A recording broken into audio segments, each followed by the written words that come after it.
Oke, sahabat Pak Tani, berjumpa lagi dalam video kita kali ini. Dalam video kita kali ini kita akan melakukan pemupukan pada tanaman kelengkeng. Nah, seperti video saya sebelumnya, pohon kelengkeng ini kami sudah lakukan pemangkasan dengan mengeluarkan cabang-cabang kering, cabang-cabang yang saling bertindihan. Itu sudah kami keluarkan. Maka setelah melakukan pemangkasan seperti ini, yang perlu segera kita lakukan adalah melakukan pemupukan. Nah, untuk memastikan tanaman kelengkeng kita itu tetap sehat, kemudian bisa berproduksi kembali. Oke kawan-kawan Pak Tani, mari ikuti terus proses pemupukan yang akan kami lakukan untuk tanaman kelengkeng. Oke kawan-kawan Pak Tani, pupuk yang akan kita gunakan untuk memupuk kelengkeng hari ini ada dua jenis pupuk di sini. Yang pertama adalah NPK 16 Pak Tani, ya, NPK 16 Pak Tani. Juga akan kita campur atau akan kita mix dengan PN Pril atau KNO 3 putih dari Pak Tani. Oke, sebelum kita melakukan pemupukan, kita akan review dulu mengapa kita memilih atau menggunakan NPK 16 Pak Tani dan KNO 3 putih atau PN Pril. Nah, yang pertama adalah NPK 16 Pak Tani.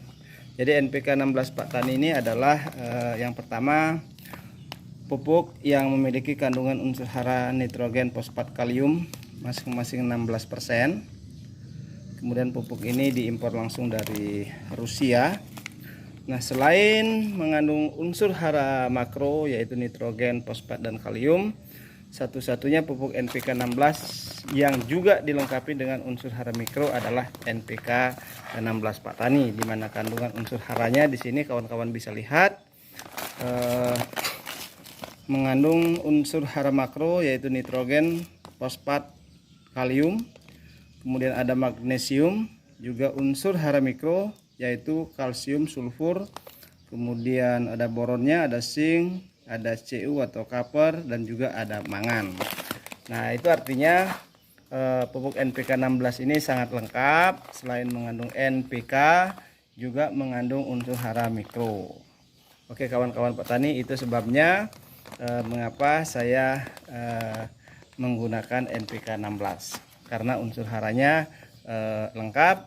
Kemudian yang kedua adalah soluble 100%, artinya mudah larut dan mudah terserap oleh tanaman.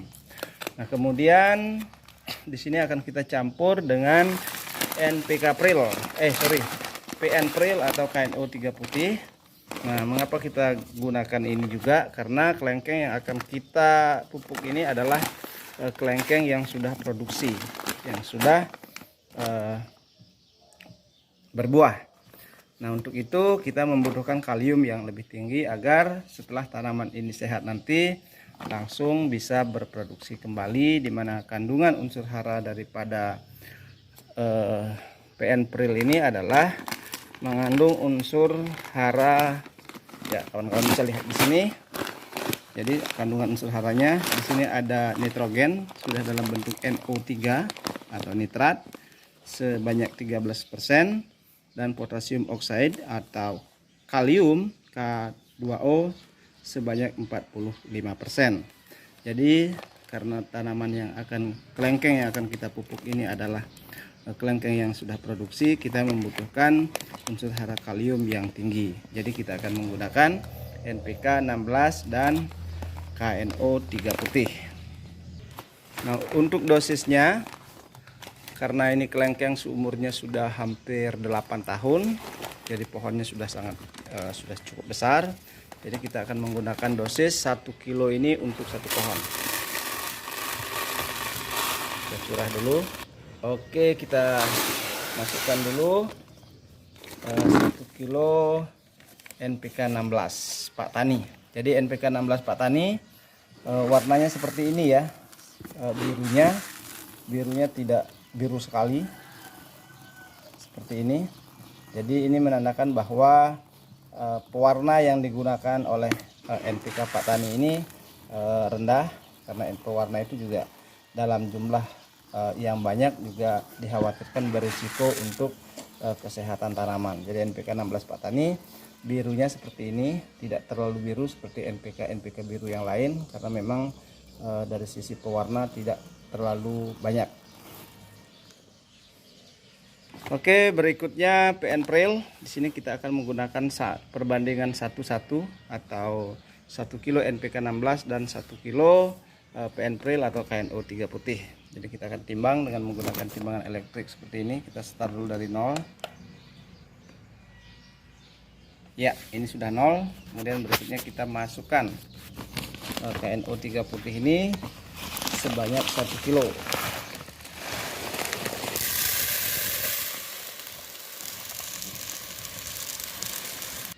Oke, sudah 1 kilo. Kemudian ini kita campurkan ke dalam sini, kita masukkan.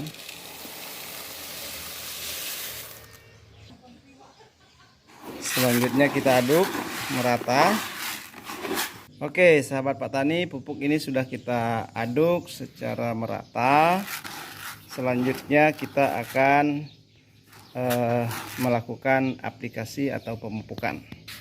Oke, sahabat Pak Tani, sebelum melakukan pemupukan kita lakukan penggalian terlebih dahulu. Jadi tanahnya kita gali seperti ini, melingkari batang.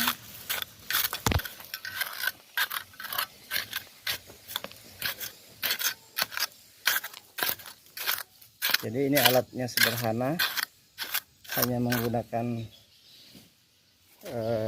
alat tukang. Nah, kawan-kawan yang punya cangkul bisa menggunakan cangkulnya, yang punya sekop boleh menggunakan sekop.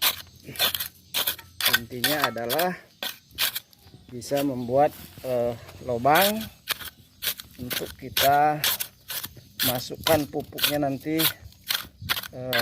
ke dalam lubang ini.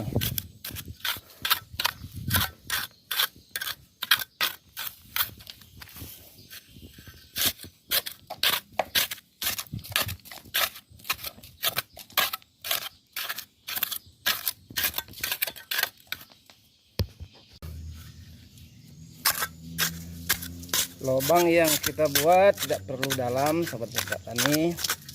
Intinya bisa membenamkan pupuk. Yang penting pupuknya bisa terbenam untuk mencegah penguapan jika dari terik matahari. Kemudian untuk mencegah potensi hanyut jika nanti ada hujan setelah pemupukan. Oke kawan-kawan, cara pemupukannya adalah kita memasukkan pupuk ke dalam lubang yang kita sudah buat seperti ini.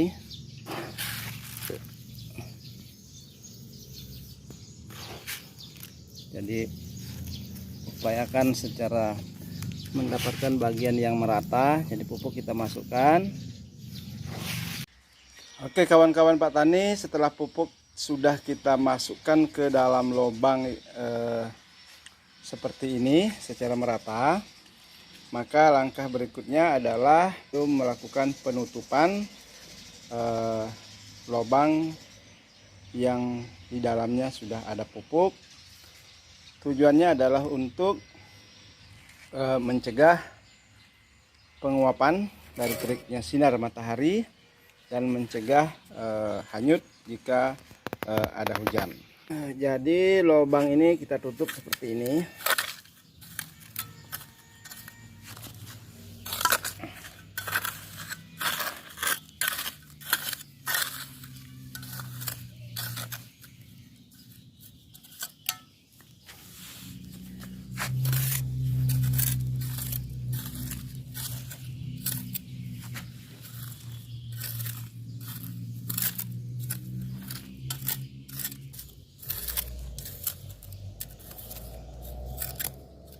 Oke kawan-kawan Pak Tani, penutupan lubang sudah kita lakukan, sudah selesai. Maka proses pemupukan pada tanaman kelengkeng ini juga sudah selesai.